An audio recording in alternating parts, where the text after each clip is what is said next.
Program TMMD ke-128, Kodim 0405 Lahat di Desa Lubuk Tampang, Kecamatan Kikim Timur, Kabupaten Lahat, juga menyasar rehabilitasi fasilitas ibadah, salah satunya Musola Ar-Rasyid.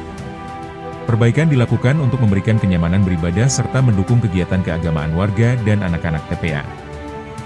Dalam program TMMD ini, kami sangat banyak bersyukur atas bantuan dari program ini.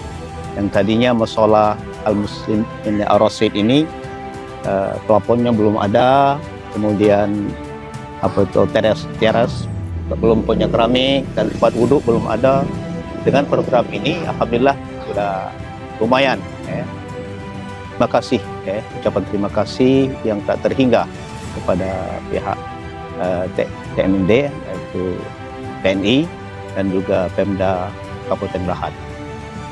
Semoga semuanya ini mendapatkan berkah dari Allah Subhanahu wa Ta'ala. Amin ya Rabbal Alamin. Kebersamaan antara TNI dan masyarakat menjadi kunci sukses TMMD ke-128, Kodim 0405 Lahat.